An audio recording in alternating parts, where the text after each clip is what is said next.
What's up out there, YouTube? This is James coming back at you with another informative video. Hope all is well out there on this Monday morning. I'm doing pretty good myself.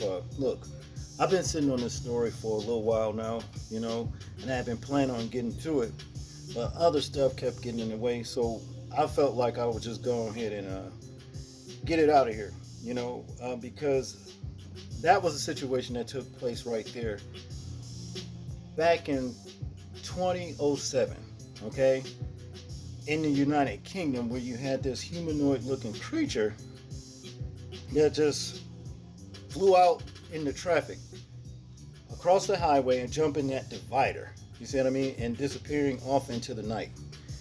Now, the thing is this, I saw a clip, could have been back and around that time. I think it was either on Dateline or Nightline, where they were actually addressing this strange, mysterious, humanoid-looking creature, and everything. I went to actually look for the clip on that particular show, and I cannot find it, okay? But they have nicknamed this thing the Rake, okay? R-A-K-E, the Rake. This is what they call it, all right? And as you can see, it's some kind of strange humanoid looking creature that has human looking features along with something else. Maybe something like a gray alien or some of the sort. Okay. Well, like I said, I've been sitting on it for years, and it's been brung back up again because in North Carolina, back in 2021, which is just surfacing again, we have a 911 audio dispatch call log that reveals a man having a encounter with this particular thing called the Rake, okay? And what he says is that it's not human. He was actually driving down the highway one night when he passed some man standing, maybe two people or something like that, standing on the side of a road with one of the men's head bleeding profusely, okay? He kept going, and then a short time later, he alleges like this particular creature right here jumped on the back of his truck, okay? And surprising him when he looked back, you know what I'm saying, he could see that it's not human. Now remember, I said back in 2007 in the United Kingdom that this same particular creature right here that we just watched run across the highway and jump that divider and disappear into the night. Okay. Apparently these things are over here now. Okay. They are over here. But what I have here is a very interesting 17-minute interview involving this situation right here with this 911 call that this man called in to the police, dispatcher, telling what he saw, okay, and a whole entire interview. So what I want us to do is sit back and check that out. So without further ado, let's get to it. Pender County, North Carolina, a place known for its down-home hospitality, rich history, and scenic coastline. But beneath the charm lies something far less inviting, something most don't know about. Hidden in the quiet pine forests and rural back roads are stories whispered by locals, Tales of the unexplained and sometimes the unimaginable.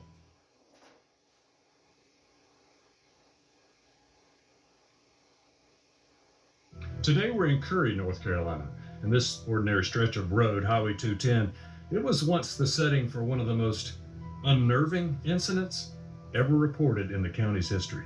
A man was making his way home, driving the rural back roads of Pender County. In a 911 call just minutes later, a driver reported what he believed was a man bleeding on the side of the road. Pender County 911, what's the address of your emergency?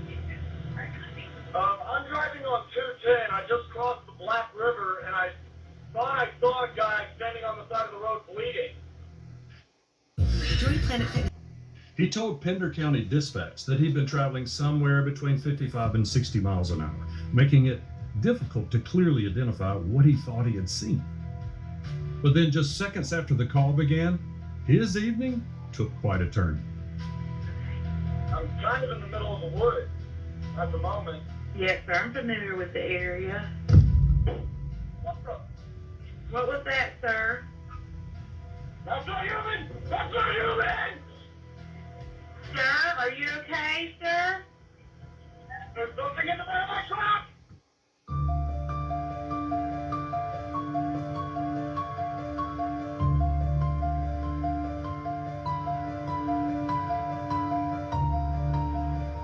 Pender County is a vast, big county. We've got around 900 square miles. On the east part of the county, we have the Atlantic Ocean in a more populated area. We have rivers that come through our county. And then we have what I call the country, which is the western part of the county. And that's where the area of Curry and the Moores Creek National Battlefield is located. Our office has somewhere around 160 some employees. We have about 90 sworn deputies and about 13 detectives. Our office is just like other sheriff's offices. We're responsible for 911 dispatch, the jail, court security, and the service of civil process. And we do answer calls for the public when we get those. Curry is an area on the western side of our county.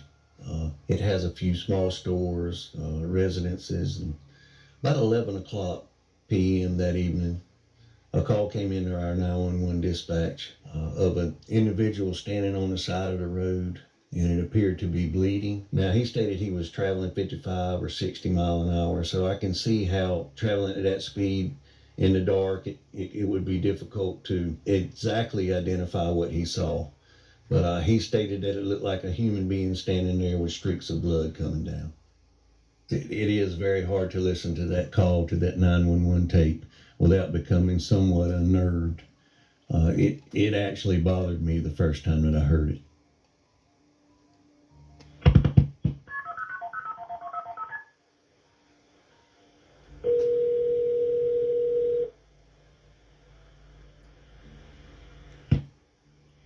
Pender County 911, what's the address of your emergency? I'm driving on 210. I just crossed the Black River, and I thought I saw a guy standing on the side of the road bleeding. Okay, where are you at, sir? I'm on 210. I just crossed the Black River. I'm heading towards 53 East. I just passed Patriots Lunch. Okay, so you're over near Moores Creek? Yes. Okay. And did you saw a man standing on the side of the road?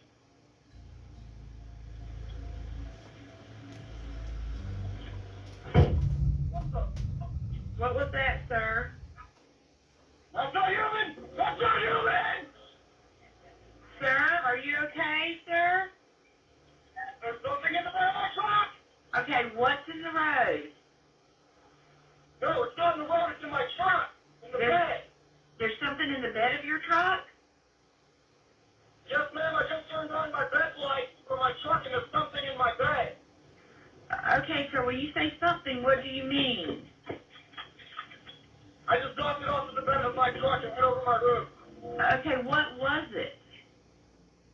According to the CAD notes, and the deputy reports. This thing jumped into the back of his pickup truck and began to actually beat on the top of the cab of his truck. You could actually hear something beating on the top of the truck. The caller stated that it was beating and scratching on the top of the cab of his truck. He actually stated that he was able to engage his bed light and was able to somewhat identify this object that was in the back of his truck. At some point, he was able to slam on his brakes, and the force of inertia actually threw this thing out over his hood and onto the highway, where this thing stood up in the roadway, made its way to the wood line, and disappeared in the woods. Hi guys, it's Rusty. I am about to interview the young man that was driving the truck the night of the frantic 911 call. T? Finally, I get a chance to meet you. I gotta tell you, I heard the 911 call a couple of months ago, actually, and it's been a little bit of a challenge to get the sheriff's schedule, my schedule, and finally now we've got your schedule all worked out so that we can talk to you and get you to tell your story. Obviously, we're not going to share your name or your face. Totally understand that, but after talking with you, clearly your voice is the voice that's on that 911 call. So, if you would just start wherever you want to. We want to hear the whole story. Take as much time as you need. I guess I'll start from the beginning of the trip. I was coming up from Florida to visit my family. At the time, I was going to a trade school down there, and when I was driving up here to where the incident occurred by the battlefield, it was already easily like well into the morning. I wasn't looking at my phone. I just know it was pitch black outside, and it was pitch black. I couldn't see the moon, stars, nothing, just barely the road through my headlights. And I had my window down because the AC wasn't working the best. And as I was coming around, there's a massive right curve right there before you cross the Black River. And then after that, you have the battlefield. So on that massive black curve, as I'm coming around, I had just started the curve, and I was about a third of the way through it, and I look over into the ditch on my right because I caught a quick glimpse of something, and as I take a further look, it looks like there's I'd say probably a 30-something-year-old man standing in that ditch wearing what looks like an old Civil War uniform, just covered head to toe in blood. And the uniform was torn as well. That threw me off because I didn't expect to see it at like 1, 2, 3 o'clock in the morning. Well, I'm calling 911 after I see him to report that because, for all I know, it could have just been a normal guy that was injured and needed emergency help. It looked like what had happened is he hit his head on something, Okay. and the blood was just pooling down over his face and torso. Okay. And well, as I was calling, everything seemed perfectly normal. Just quick phone call to 911, let them know, hey, there's a guy out here, and try to find somewhere safe to park so that way I can take them to him. Well, as you know from the 911 call, right as soon as I reported that, I already had my window up at that point. All of a sudden, I heard a massive bang on my truck, and my truck bounced down from the rear, like I was pulling a heavy trailer and I hit a pothole. Wow. And so I'm sitting there going, what the hell was that? Which I'm pretty sure you heard me yell, what the hell? I turned on my bed light, and I looked in my rearview mirror, and all I saw was this white, like snow white face right up against my rear windshield, like it was looking into my truck trying to see what it could see. It had shallow sunken eyes.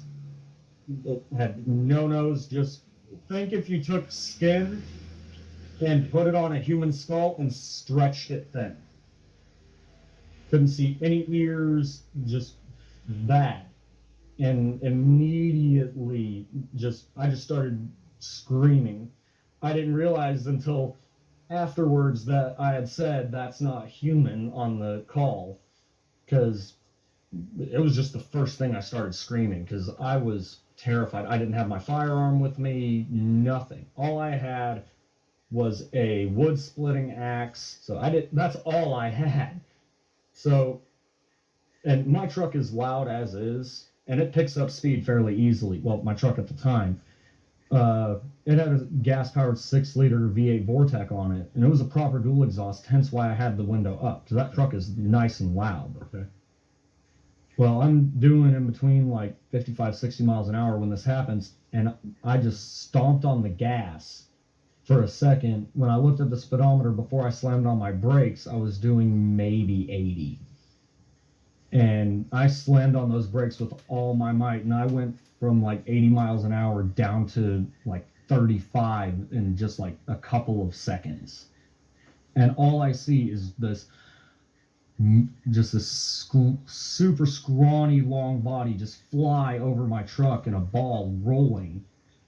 And as I then swerve to the left and get back in the travel lane, and I floor it. And as I'm swerving to the left, I see it stand up, and it is easily taller than that truck. No way. I'm 5'10". The truck is about 2 inches taller than I am, and this thing was easily like maybe 7 feet. Wow.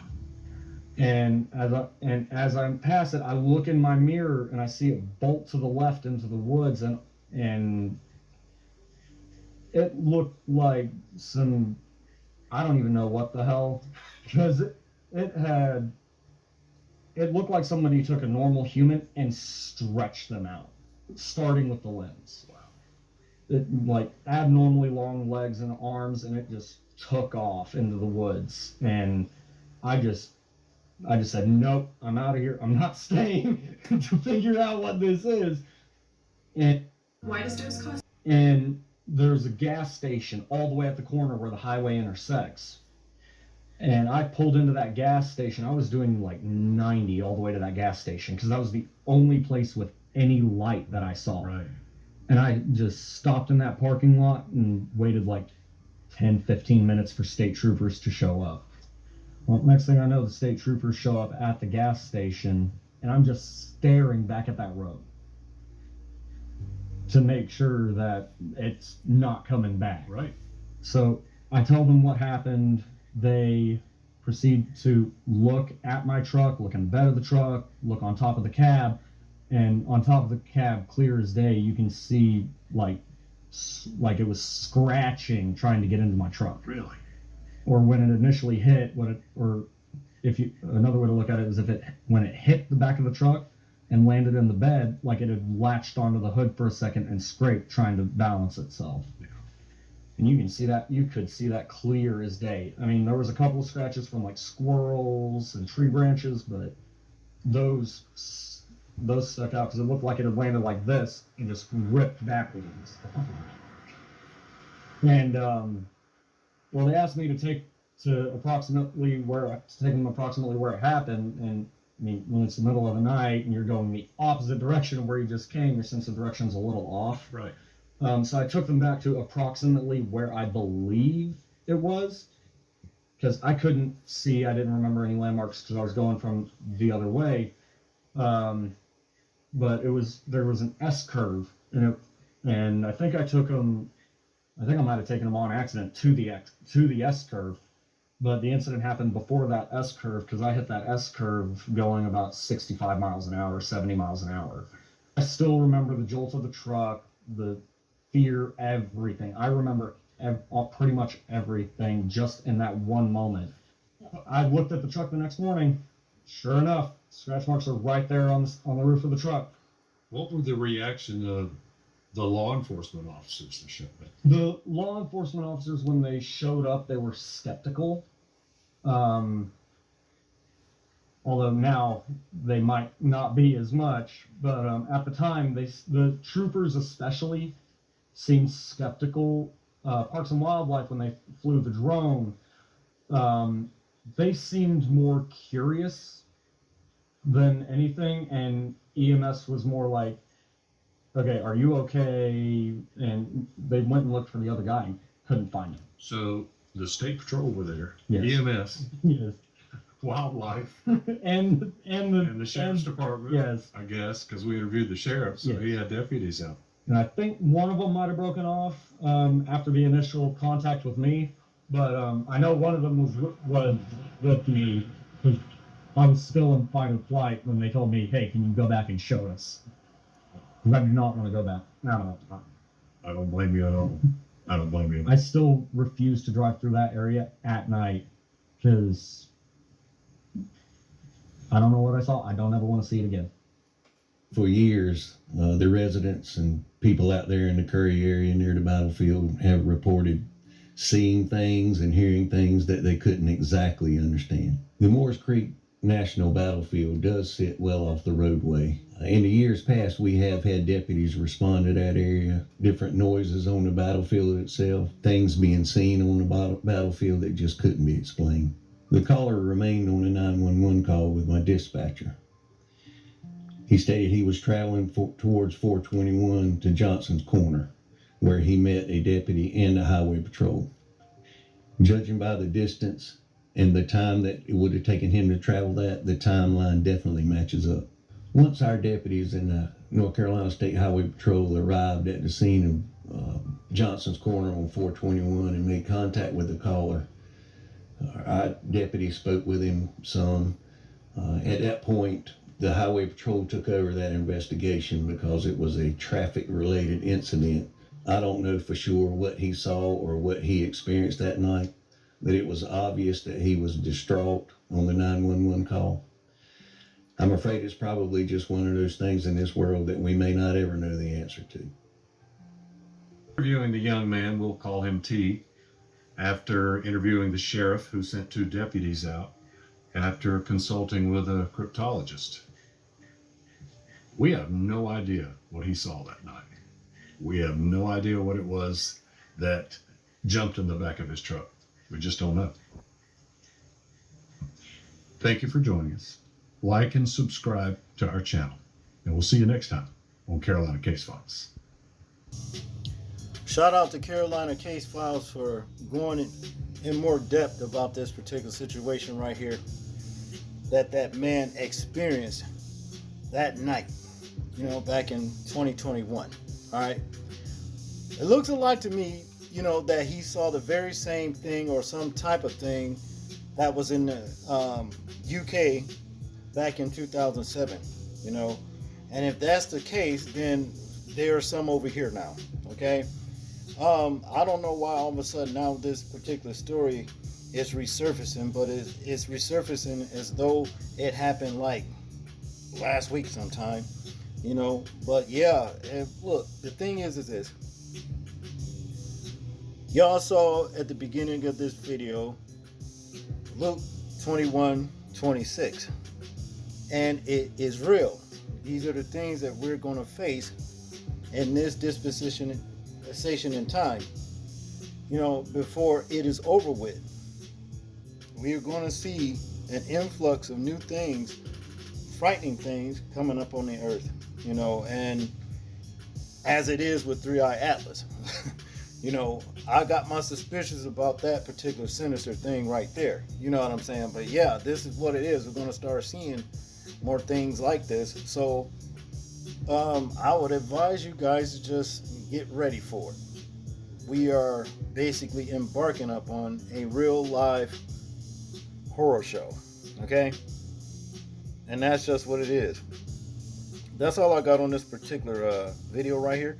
I want you guys to tell me what you think about it, if you can, in the comment section. Make sure to like, share, and subscribe. People, please remember to live your life as though we're being watched.